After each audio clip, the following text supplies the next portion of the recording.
Chapter 9, Decision Time.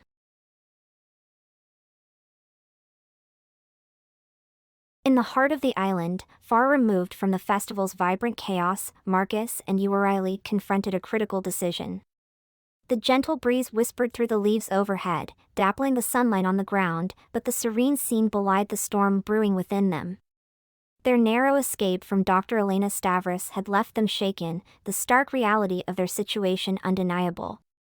Marcus paced, his footsteps crunching on dried leaves, while Euryale sat on a fallen log, her serpents restlessly coiling around her. "We need to consider our options," Marcus said, tension tightening his voice. "Leaving the island could buy us time, but it means abandoning everything we know." Euryale looked up, fear and longing mingling in her eyes. "I don't want to lose this, Marcus. I've just begun to live, to feel normal. But I'm terrified of what happens if we stay." Marcus knelt before her, taking her hands. "I know, Euryale. I want to give you the world, but I also want to keep you safe. Staying means facing Elena, Alexandros, and whatever else comes our way. But running, it feels like admitting defeat." Her fingers tightened around his, her voice a soft whisper. "I trust you, Marcus. Whatever we decide, we'll face it together." As they weighed their choices, the sound of approaching footsteps sent a jolt of alarm through them. Turning, they saw Dr. Elena Stavros and Alexandros Dimitriou entering the clearing, their expressions a mix of determination and an unexpected hint of empathy. Elena's resolve-filled eyes sent a shiver down Marcus's spine. Alexandros exuded a calm yet menacing presence, his gaze cold and calculating. Cornered, they had nowhere to run.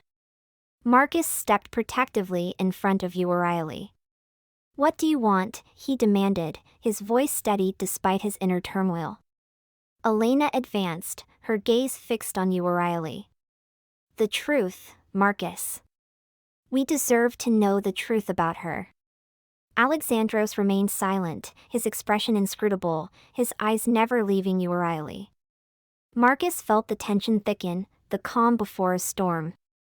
"The truth is," Marcus declared, conviction resonating in his voice, "Euryale is a Gorgon, a living embodiment of ancient myth. She's not a monster or a specimen to be studied. She's the woman I love, and I'll protect her with my life." Euryale stood beside him, her serpents writhing with fear and defiance. She reached out, her hand finding Marcus's, their fingers intertwining. "I won't let anyone take this away from me," she asserted, her voice strong and resolute. "Not without a fight." In the tense standoff, Marcus and Euryale's eyes locked, their hearts beating in unison. The intensity of their situation drew them closer, igniting a fierce and passionate connection that transcended the chaos around them. Adrenaline and deep affection surged through their veins, creating an overwhelming mix of emotions. Marcus, unable to resist their magnetic pull, drew Euryale urgently into his arms. Their need for each other was palpable, a tangible force that ignited the air around them. Their lips met in a fierce, desperate kiss, fueled by shared danger and raw passion. Marcus's tongue delved into Euryale's mouth, tasting and exploring her with a hunger that left them both breathless. Their hands roamed each other's bodies with desperate urgency, igniting a wildfire that threatened to consume them both. Clothes were hastily discarded, revealing heated skin beneath. Their bodies pressed together, every touch and caress fueled by intense emotions, every sensation heightened by the fear and thrill of the unknown. Marcus's hands, rough and demanding, traced the curves of Euryale's body, drawing a gasp from deep within her.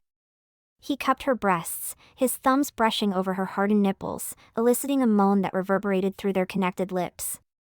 Euryale arched into him, her body aching for his touch, her serpents writhing with need. They coiled around Marcus, their cool scales contrasting with the heat radiating from his body. He lifted her effortlessly, pressing her back against the rough bark of a nearby tree. The sensation was a raw, primal contrast to the softness of her skin, intensifying the electric current pulsing between them. Euryale wrapped her legs around his waist, aligning their bodies in a perfect, urgent need. Marcus's mouth left hers, trailing a path of fire down her neck, his teeth grazing her skin, sending shivers cascading through her entire body. His hands gripped her thighs, his fingers digging into her flesh with possessive urgency. He ground against her, the hard length of him pressing against her heat, the friction sending jolts of pleasure through them both. Euryale's hands explored his body, her fingers tracing the ridges of his muscles, reveling in the feel of his strength beneath her touch. She gripped his shoulders, her nails digging into his skin as she clung to him, her breath coming in ragged gasps. Their bodies moved together in a desperate, exquisite rhythm, a dance of passion and hunger that consumed them completely.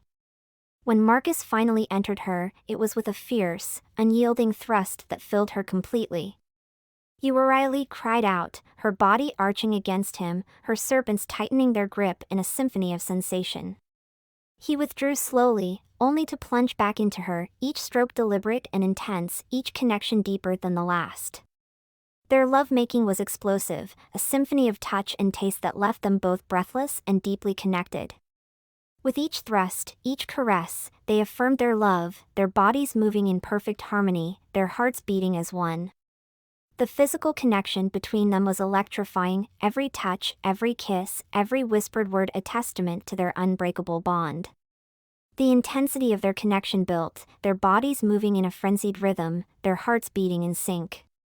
Pleasure coiled tighter within them, teetering on the brink of something profound and overwhelming. With a final, explosive thrust, they tumbled over the edge together. Their cries of pleasure echoed through the forest, a raw, primal call resonating with the untamed nature of their love. Waves of pleasure coursed through them, their bodies shuddering, their breaths coming in ragged gasps, their hearts pounding in their chests. In the aftermath, they clung to each other, their foreheads pressed together, their eyes locked in a gaze filled with unspoken love and devotion. "I love you, Euryale," Marcus murmured, awe and tenderness filling his voice. "I love you more than anything in this world." She smiled, her eyes glowing softly. "And I love you, Marcus. With every fiber of my being. With every beat of my heart." After their intense moment, Marcus and Euryale quickly composed themselves, adjusting their clothing and catching their breath. They turned to face Elena and Alexandros, who had seemingly been engaged in a hushed discussion during the couple's private interlude. As Marcus and Euryale approached, they noticed a change in Elena and Alexandros' demeanor. The harsh exterior Elena had worn like armor seemed to have softened, her eyes reflecting a newfound pensiveness. Alexandros, too, appeared less aggressive, his ambitious air replaced by a quiet thoughtfulness. Elena stepped forward, her voice softer than before. "We've been talking, and I must admit, this situation isn't what I expected. The way you protect each other, the bond you clearly share, it's given us pause." She continued, "I never intended harm. My pursuit was driven by scientific curiosity, a desire to understand the unexplainable. But seeing you both stand united against us, it makes me realize some things might be beyond our current understanding."